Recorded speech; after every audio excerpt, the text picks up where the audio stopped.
우리나라 목사님들과 성도들은 유독 성지순례에 대한 애정이 굉장히 많습니다. 그래서 한 번 정도는 성지순례를 다녀오고 싶어 하고, 그리고 다녀오면 그 감격과 흥분으로 굉장히 많이 자랑하는 것을 보게 되어집니다. 그래서 저도 성지순례 한번 꼭 가보고 싶은 마음을 가지고 있습니다. 왜냐하면 역사적인 현장을 탐방하는 것은 그만큼 확신을 줄 수 있기 때문이고, 한번 다녀오면 역동적인 설교가 가능하기 때문이라고 하는 것입니다. 익산에 있는 제 후배 하나가 이제 오래전에 성지순례를 갔다 왔는데 한 3일 연속 자랑하더라고요. 얼마나 막 그 자랑을 하는지, 그 자랑하는 게 힘이 있어요.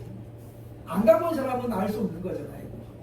가서 이제 정말 예수님께서 복음을 전했던 그 역사적인 현장을 다녀보고, 또 이스라엘이 얼마나 척박한 땅인가, 신에 사는 나무 하나 없는 그야말로 돌밭인데 황토색으로 바뀐 그런 삶의 삶. 우리가 알고 있는 삶과는 전혀 거리가 먼 그런 곳이거든요. 그러나 그 주변의 이스라엘과 주변 국가들, 그렇기 때문에 한국에서 성지순례가 끊어지면 그들의 관광 수입에 엄청난 타격이 발생할 것을 예언하고 있고 염려하고 있는 것이 사실입니다. 실제로 코로나 기간 동안에 그들이 관광 수입이 많이 줄었다라는 그런 보도가 있었다라는 것을 볼 수 있습니다. 성지순례가 참으로 좋은 것은 틀림없습니다만은, 그러나 그것이 답은 아니라고 하는 것입니다. 왜냐? 사람의 감정이라고 하는 것은 오래 못 갑니다. 아무리 좋아도 한 달 지나고 두 달 지나면 기억에서 이제 지워지거든요. 또 성지순례 얘기를 매번 해봐요. 듣는 사람은 이제 별로 안 듣고 싶어요. 아니 내가 가봤나 자기가 가봤지. 그래가지고 어떻게 해요? 감정이 이제 반감되는 거예요. 그래서 우리가 아무리 좋은 것도 우리 믿음을 바로 세우지 못하고 우리를 하나님 앞에 온전하게 세우지도 못한다는 것을 발견을 해야 될 것입니다. 그러므로 하나님은 본문의 소리에게 말씀합니다. 너희는 나를 찾으라. 그리하면 살리라. 4절과 6절을 통해서 하나님은 우리에게 하나님을 찾는 것이 우리가 형통한 삶을 살아갈 수 있는 유일한 방법인 우리에게 알려주고 있습니다. 많은 사람들이 평안하게 살고 싶어하고 형통한 삶을 살고 싶어하죠. 매일마다 우리가 묻는 일들이 많아지고 행복하게 살기를 원합니다. 그래서 사람들은 여행도 다니고 성지순례도 다니고 여러 가지 군대를 다니는 거죠. 그러나 하나님은 오늘 본문을 통해서 말씀합니다. 너희는 여호와를 찾으라. 그리하면 살리라. 그런데 문제는 우리가 하나님을 찾는데 방해가 되는 요소들이 있다고 하는 거예요. 우리에게는 때로는 명예가 방해가 되기도 하고, 때로는 물질이 우리의 발목을 잡기도 하고, 우리의 가족들이 때로는 올무가 될 때도 있다고 하는 것입니다. 그러나 이스라엘 백성들에게는 그런 것들보다도 오늘 본문 5절에 보면 다른 것들이 하나님 앞에 나아가는데 방해가 되고 있다라고 오늘 성경이 말씀하고 있습니다. 그러므로 하나님은 말씀합니다. 너희는 그것들을 찾지도 말고 나아가지도 말고 들어가지도 말라. 그러면서 이스라엘 백성들이 정말로 회복해야 될 것이 무엇이냐면 하나님과의 관계라고 지금 말씀해주고 있다고 하는 것입니다. 지금도 많은 사람들이 엉뚱한 곳에 마음을 빼앗기고 시간과 물질을 빼앗기는 것을 볼 수 있습니다. 믿음과 상관없이 말입니다. 그러므로 오늘 본문 8절로 9절은 왜 우리가 하나님을 찾아야 되는가를 분명하게 설명하고 있는데, 그 이유는 묘성과 삼성을 만드시며 사방의 그늘을 아침으로 바꾸시고 낮을 어두운 밤으로 바꾸시며 바닷물을 불러 지면에 쏟으시는 이라고 말씀합니다. 무슨 이야기입니까? 하나님은 창조주이실 뿐만 아니라 전능하신 분이기 때문에 우리가 하나님을 찾아야만이, 그래야만이 살 길이라고 알려주고 있다고 하는 것입니다. 하나님을 찾기에 방해가 되는 것들은 과연 무엇일까요? 우리는 오늘 말씀을 통해서 하나님을 찾는데 방해가 되는 것이 무엇인지를 확인해보고, 과연 오늘날 우리 주변에는 이런 것들이 없는가를 발견하는 시간이 되어야 할 것입니다. 첫째로 오늘 본문 5절에 보면 하나님은 베델을 찾지 말라고 말씀합니다. 베델은 야곱에게 역사적인 진명이죠. 그가 형 에서를 피해가지고 외갓집으로 도망을 갑니다. 어머니의 간청을 따라서 외갓집으로 가던 중에 그가 이제 노숙을 하게 됩니다. 돌을 베개 삼고 자던 밤에 그는 환상을 보았습니다. 사다리 하나가 내려오더니 한 천사가 오르락 내리락 하면서 그에게 환상이 보입니다. 잠에서 깨는 야곱이 그 함께 눈여겨 가지고 하나님 앞에 서원을 합니다. 여호와 하나님께서 이제 나로 하여금 가만히 돌아오게 하시면 내가 10분의 1을 하나님께 드리겠습니다. 그리고 그곳에 단을 쌓고 하나님 앞에 예배를 드립니다. 그리고 나서 그 지명의 이름을 루스라는 지명에서 베델로 바꾸게 되죠. 하나님의 집이라는 뜻입니다. 하나님의 집, 베델, 얼마나 역사적인 것입니다. 문제는 하나님께서 이 베델을 더 이상 찾지 말라고 말씀하시는 데는 그에 따른 까닭이 있다고 합니다. 왜 하나님은 베델을 찾지 말라고 말씀할까요? 하나님의 집인데. 그 이유는 우리가 성경을 통해서 확인할 수 있게 되는데, 그것은 북이스라엘의 여로보암 1세가 이스라엘의 초대왕이 돼가지고 베델과 단에 금송아지를 세웁니다. 그리고 이야기하기를 이 금송아지가 바로 너희를 애굽에서 이끌어낸 여호와 하나님이시다. 그러면서 하나님의 집인 베델에 우상을 세우고 우상의 본거지로 베델을 탈바꿈시킵니다. 그렇기 때문에 당시 이스라엘 사람들이 베델을 찾는 이유가 뭐였냐면 야곱이 만난 그 하나님을 만나려는 게 아니라 여로보암이 세운 금송아지에게 예배를 드리기 위한 그와 같은 목적이었기 때문에 하나님의 법문에 베델을 찾지 말라고 엄중하게 경고하고 있는 것을 볼 수 있다는 것입니다. 더 이상 베델은 역사적인 곳이 아니고 신성시 여겨야 될 곳이 아닌 철저하게 타락한 곳이었다고 오늘 성경이 말씀하고 있다는 것입니다. 왜냐하면 이 베델은 이미 역사적으로 신앙의 순수함을 다 잃어버린 것입니다. 뿐만 아니라 오늘 본문에 보면 5절 끝부분에 보면 베델은 비참하게 될 것입니다. 그러므로 이는 베델을 찾지 말라고 말씀하고 있다고 하는 것입니다. 왜냐하면 당시 이스라엘은 어떤 상태였는가를 오늘 7절 말씀 우리에게 잘 소개하거든요. 그러니까 베델을 찾아가는 사람들 뒤에 나오는 이제 보면 길갈이라든가 브엘세바를 찾아가는 이스라엘 민족의 상태가 어땠느냐. 7절 보면 이렇게 말합니다. 정의를 쓴수로 바꾸며 공의를 땅에 던지는 자니라. 당시 이스라엘이 어땠냐면 정의를 인진으로 바꿨어요. 쓴쑥은 독초입니다.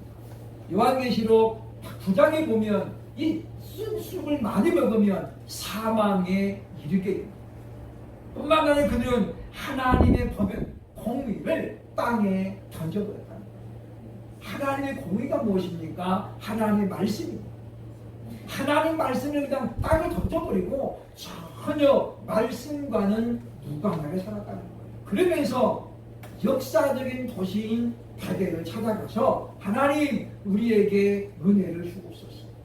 베델 가서 기도하면 야곱이 만난 하나님을 만날 것처럼 그런 착각을 가지고 그냥 신앙의 유적지만 탐방하는 그런 가운데 있었다고 하는 것입니다. 그러니 하나님께서 그들을 보시고 전혀 기뻐하지 않을 뿐만 아니라 하나님은 그들과 무관한 사이가 되었다라고 우리에게 말씀하고 있다고 하는 것입니다. 전능하신 하나님은 베들레헴만 분이 계시는 분이 절대 아닙니다. 하나님의 집에만 있는 분이 아니잖아요.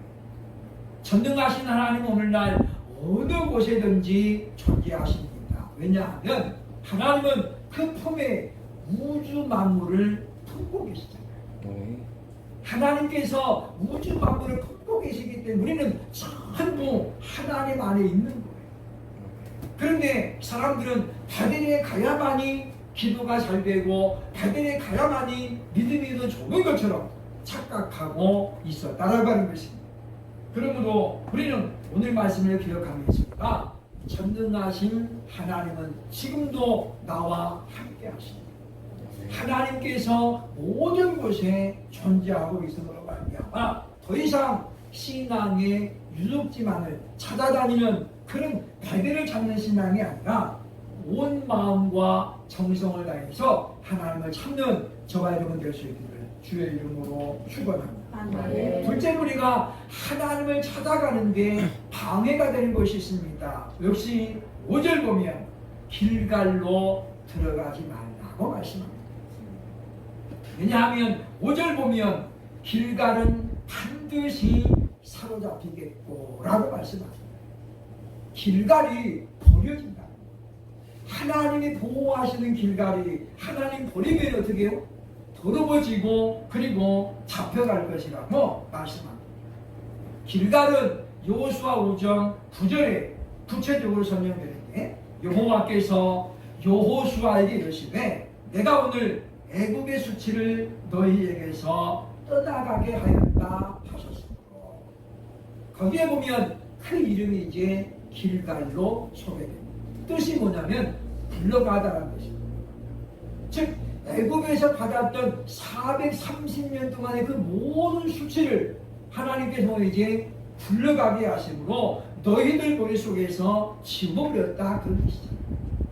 부끄러웠던 과거 이제는 잊어버리라. 그러면서 길갈에서 무엇을 합니까? 여호수아는 할례를 명합니다. 그래서 그동안 20년 넘게 할례를 못했던 이스라엘은 이때 이곳에서 이제 모든 남자가 8개월 난지 8일 이상 된 남자는 할례를 거하게 됩니다. 그리고 바로 3월 뒤에 여리고를 무너뜨리는 어마어마한 사건을 경험하게 됩니다. 그러므로 길갈은 어떤 곳이냐면 하나님의 크고도 놀라운 역사를 기다리는 하나의 예비 처방과 같은 그런 곳이라고 볼 수 있습니다. 역시 신앙적으로 굉장히 중요한 것이라는 거죠. 그런데 하나님 오늘 본문에 보면 길갈로 들어가지 말라고 말씀하고 있다고 하는 것입니다. 왜냐? 더 이상 그곳은 너희가 거룩하게 여겨야 될 그런 땅이 아니라는 거예요. 이미 더러워졌다는 것이죠. 사람들이 그곳을 믿음 없이 찾아가가지고 마치 그곳을 거룩한 곳으로 여기고 있기 때문에 그것은 바로 우상의 숭배가 된다는 것입니다. 어떤 사람들은 교회 갔을 때 십자가 종탄 빛이 기도 명당이라고 하는 사람들이 많이 있어요. 그래서 금요일 철야에게는 그 십자가 밑에 사람들이 막 모여 있거든요. 결코 바람직한 신앙의 자세는 아닙니다. 십자가 빛이 어디고 어디 어떻습니까? 물론 우리가 어렸을 때 보면 담력을 기르기 위해서 산에 올라가 기도하고 또는 공동묘지 앞에서 기도하고 우리 그랬거든요. 어렸을 때. 어찌 보면 굉장히 보면 좀 무지하기도 하고 그런 거. 그러나 분명히 효과는 있습니다. 담력이 생기거든요. 우리 시골은 고속도로가 가운데 있어가지고 고속도로 좌우편에 산들이 다 있습니다. 밤에는 그야말로 칠흑 같습니다. 가로등 하나 지금도 없습니다. 예전에도 없었고 지금도 가로등이라는 건 하나도 없습니다. 그러니까 밤 10시 되면은 엄청 깜깜합니다. 고속도로에 차가 거의 다니지 않습니다. 그러니까 혼자서는 무서워서 다닐 수가 없어요. 그런데 우리 주일학교 때 보면 우리 주일학교 부장님이 기도회 부흥회 끝나면 걸어서 이렇게 오면서 그 산 중턱에 있는 공동묘지 앉혀가지고 기도하고 같이 주여 삼창하겠습니다 해가지고 막 우리 꼬마들 드리고 그렇게 기도 훈련을 시켰습니다. 그래서인지 모르지만 어쨌든 그때 이제 그렇게 신앙적인 훈련을 받았던 우리 동기들 가운데는 여전히 신앙생활을 잘하는 그런 사람들이 많아지고 있습니다. 우리 친구 하나도 이제 목사가 되었고 또 장로 된 사람도 있고 안수 집사로 지금도 쓰임 받는 그런 사람들이 우리 기수들 가운데 여러 명이 있습니다. 물론 오늘 성경은 이야기합니다. 우리가 어떤 마음가짐으로 참느냐가 중요하다. 본문에 말한 것처럼 정의를 인진으로 바꾸면서 하나님의 말씀을 우리가 버린 상태에 우리가 길가를 찾는다면 그것은 아무 의미가 없는 거예요. 오히려 그것은 우상을 섬기는 것과 똑같다고 하는 것입니다. 이스라엘 민족이 망한 이유가 예배를 안 드려서라고 생각하면 큰 오산입니다. 그들은 철저하게 주의를 지켰습니다. 그런데 하나님 말씀하죠. 너희가 여호와도 섬기고 우상도 섬겨라. 그게 이스라엘 민족의 멸망의 원인입니다. 하나님 우리가 두 마음 품는 것을 대단히 싫어합니다. 그러니까 하나님도 섬기고 우상도 섬기는 것, 뭐 신이라면 많은 말은 좋지 이게 아니라는 거죠. 하나님은 오직 여호와 하나님 한 분만을 섬길 것을 원하고 있습니다. 그러므로 우리가 우리 기도할 때 어디 가서 기도해야 될까요? 길갈로 가서 기도해야 될까요? 어디가 유명한 기도원이라든가 기도하려면 거기 가서 해야지. 그게 아니라는 거죠. 마태복음 6장 6절을 보니까 주님은 이렇게 말씀합니다. 너는 기도할 때에 내 골방에 들어가 문을 닫고 은밀한 중에 계신 네 아버지께 기도하라. 은밀한 중에 보시는 네 아버지께서 갚으시리라 말씀합니다. 그리고 우리가 보면 물론 우리가 가끔씩 우리 신앙의 어떤 변화와 함께 전환을 하기 위해서 우리가 산에도 올라가고 기도원에 가는 것은 좋습니다만 그러나 그것을 너무 정리해가지고 꼭 거기 가야만이 기도가 잘 되고 거기 가야만이 된다. 이것은 뭐예요? 베델을 찾고 길가를 찾는 하나의 우상을 섬기는 것과 똑같다.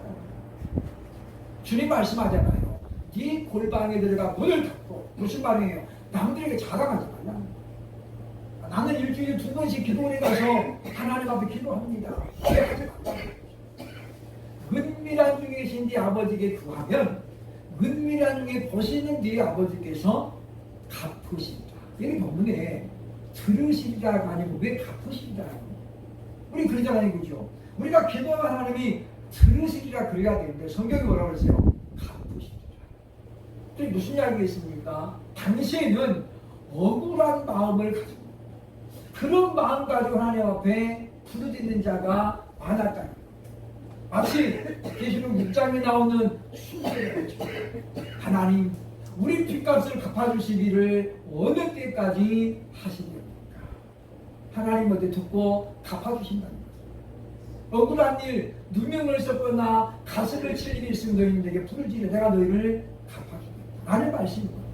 그러므로 사랑하는 여러분, 우리는 하나님 앞에 철저한 믿음을 가지고 기도하면서 하나님을 찾으며 오늘 성경에 그리하면 너희가 살리라 말씀하셨습니다.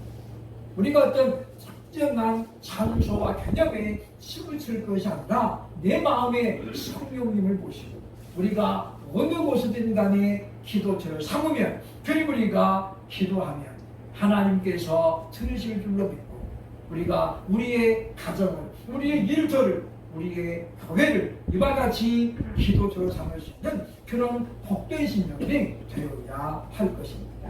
세 번째로 우리가 하나님을 찾는 데 방해되는 것은 어떤 것입니까? 했습니까? 역시 5절 하반절에 보면 브엘세바로 나아가지 말라고. 오늘 본문에 보면 찾지 말라, 들어가지 말라, 나아가지 말라. 약간씩 뉘앙스가 틀려요. 브엘세바로 나아가지 말라는 무슨 말이에요? 브엘세바에서 많은 사람들이 예배를 목적으로 거기서 모였다는 거죠. 브엘세바라는 것은 창세기 21장 31절에 보면 두 사람이 거기서 서로 맹세하였으므로 그곳을 브엘세바라 이름하였다. 아비멜렉이 당시의 나라의 왕이었는데 그렇죠? 아브라함이 자기 아내가 너무 예뻐서 뺏길까봐 두려웠어요. 그래서 사라에게 이야기했죠. 이제 나를 오빠라고 해라. 그래서 이 아비멜렉에 갔을 때에 이제 이 블레셋에 갔을 때에 아브라함이 부인을 속이고 여동생을 속였어요. 아비멜렉이 사라를 주위해서 아내로 삼을 뻔한 사건이 발생했죠. 그런 다음에 이제 아브라함이 떠나게 되는 장면에서 아비멜렉과 언약을 이룹니다. 그래서 브엘세바는 어떤 뜻이냐면 맹세의 우물, 언약의 우물, 그런 뜻을 갖고 있습니다. 그러니까 이 브엘세바는 어떤 것이냐면 하나님께서 아브라함을 철저하게 보호하신 그와 같은 역사가 되는 것입니다. 아울러서 아브라함으로 하여금 어떻습니까? 승리하게 만들고 거기서 막대한 재물을 받아가지고 아브라함이 떠나게 되는 다른 곳이 브엘세바입니다. 그러다 보니까 사람들은 어떤 인식을 갖습니까?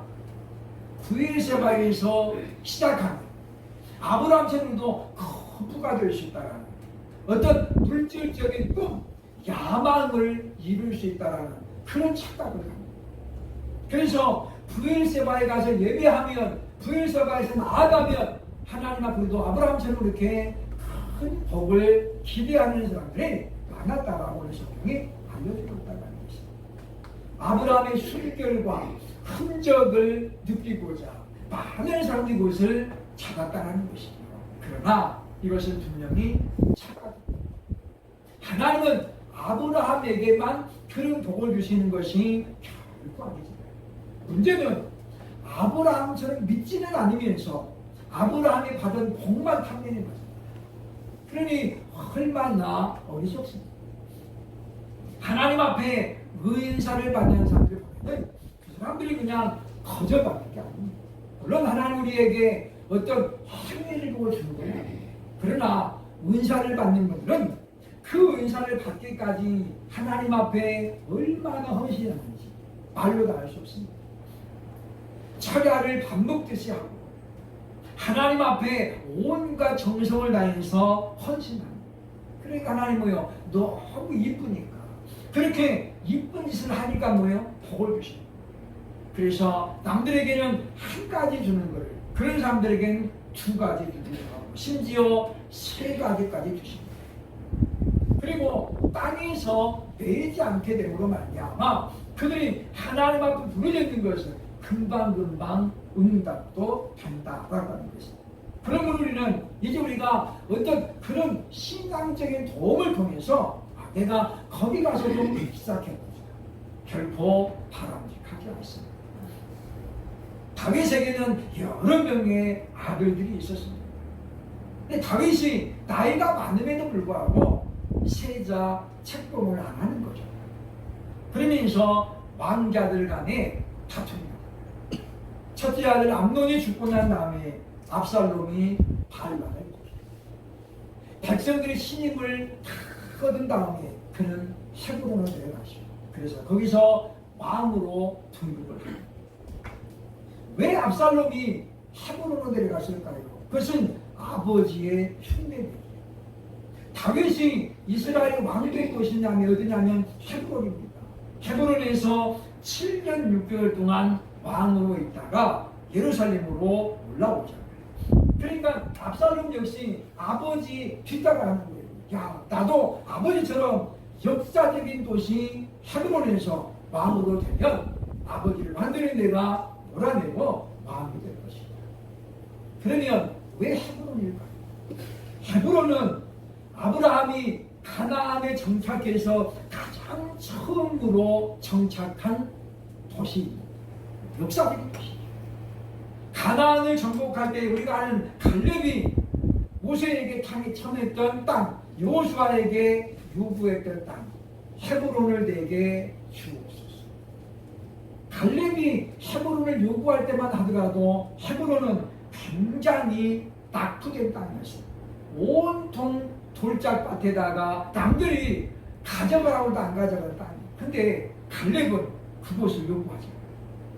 우리가 가만히 보면 갈렙은 굉장히 연두대상. 우리 생각하면 어떻습니까? 보상으로 요구하니까 좋은 땅 달라고 그래요. 하나님 저 기왕이면 강남에 압도동동 하나 주세요. 그래야 되는데 이 갈렙은 어땠다는 거예요? 아주 그냥 버려진 땅, 개발도 안 되고 그런 땅 달렸다는 거예요. 제가 방배동에서 우리 방배 본동 초대 동장을 지냈던 윤남국의 장로님이 계셨는데 방배동 서천구가 생기고 이제 처음으로 방배동이 생겼잖아요. 그때 보면 온통 미나리 밭에다가 다 논밭이었대요. 그때 집 한 채에 2만 원인가 그랬답니다. 근데 사람들이 여기 앞으로 개발되니까 동장님 집 좀 사놓으라고 그랬대요. 근데 이분이 보니까 아 여기 무슨 개발되냐고 그래가지고 시흥 부르고 시흥 있잖아요. 그 언덕에다가 거기다가 집을 딱 사놨어요. 그러면 그때는 눈 오면 차도 못 올라가요. 거기 시흥동 저도 이제 몇 번 올라가 봤습니다만은 이게 어디입니까? 신림동에서 이렇게 넘어가면 바로 시흥동이거든요. 거기 바로 거기가 동일예산이고 거기가 언덕인데 장로님이 하필 거기다가 집을 산 거예요. 3층짜리. 집값도 생전 안 올라가고 잘 빠지지도 않아 빠지. 그래서 나중에 그분이 그랬더니 야 내가 그때 정신이 좀 나갔었나 보다. 방배동이 이렇게 삽시간에 커질 줄을 자기는 꿈에도 몰라. 방배 본동 동장하다가 노량진 본동 동장으로 가고 그러다가 이제 신대방동 동장으로 가면서 이렇게 가다 보니까 서초구가 어마어마하게 발전된 거예요. 그래서 이분이 맨날 권사님한테 혼났대 이거죠. 그때 집 하나 사면 좋았을 텐데 왜 시흥동 서국대가 집을 사가지고 기도는 할 거예요? 왜 산에다 집을 사? 그렇게 그냥 부박 아닌 부박을 받았다고 그런 말을 제가 들었는데 우리가 참으로 보면 이 하나님의 도우심으로 살아가는 존재들입니다. 맹세의 우물, 부일세가 얼마나 좋은 것입니다. 그러나 하나님은 이들이 하나님 말씀을 버리고 믿음도 없이 마치 어떤 우상을 섬기는 것처럼 부엘세바로 나아갈 때에 하나님은 결코 그들에게 복을 주시지 않습니다. 이와 같이 부엘세바는 이스라엘 백성들에게 대단한 유적입니다.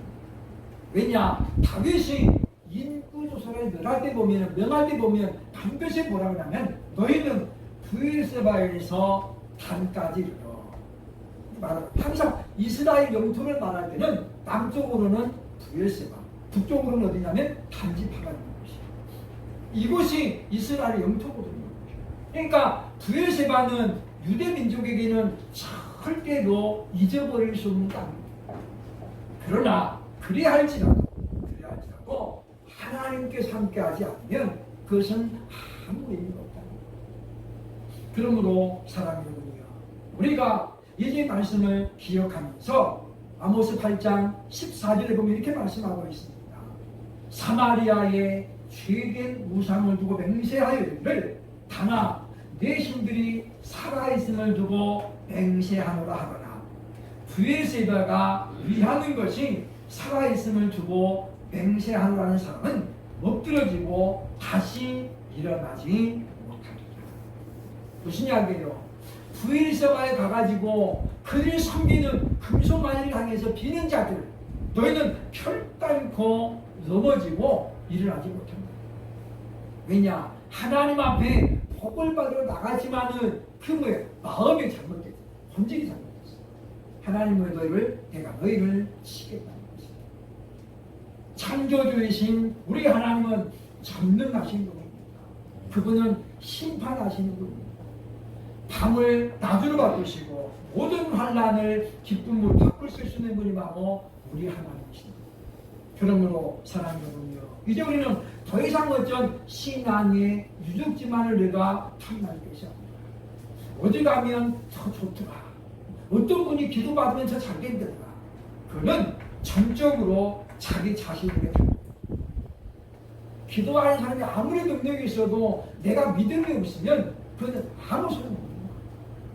기도해 주는 사람이 능력이 별로 없어도 뭡니까? 받는 사람이 믿음으로 아멘하면 그 기도는 이루어집니다. 성경에 어디 나옵니까? 사무엘상에 나오죠. 당시 엘리 제사장은 별로 그렇게 거룩한 사람이 아니었어요. 성경이 말하잖아요. 이 사람은 분별력이 별로 없어요. 한나가 성령에 취해가지고 기도하는 거 뭐라고 와가지고 여자여 왜 술집 가서 떠드냐, 집에 가라. 아니 성령 취해가지고 막 기도하는데 와가지고 너 왜 술 먹고 여기서 주더냐 이러고 있는 거잖아요. 얼마나 분별력이 없으면 그러겠어요. 그런데 그런 엘리가 한나의 기도를 듣고 뭐라고 그래요? 하나님이 너의 기도대로 응답하시기를 축복합니다. 한나가 뭐예요? 아멘. 그런데 그 엘리의 축복처럼 어떻게 해요? 한나가 바로 임신하죠. 그 누구 때문이에요? 그 엘리의 능력이 아닙니다. 그 누구 믿음이냐? 한나의 믿음. 하나님의 사람, 제사장, 사사였던 엘리에 대한 믿음이 한나에게는 순수하게 있었다는 거죠. 그러니까 주의 종이 주신 말씀, 아멘 하니까 엘리의 믿음은 그렇게 안 좋았어. 한나에게 뭐 그말 응답이 바로 이루어집니다. 그런 우리는 베델과 길갈, 브엘세바를 우리가 더 이상 찾지 아니하고 살아계신 하나님을 왜 찾아 부르짖으면서 지금 내가 여기 있습니다. 늘 기도하는 가운데 그러므로 하나님이 주시는 곳에서 하나님이 인도해 주신 바로 하나님의 교회이십니다. 부지런히 기도하는 가운데 하나님 마음을 따라 정말 살 길을 찾아 형통한 삶을 살아가는 저와 여러분들 되시기를 주의 이름으로 축원합니다. 네.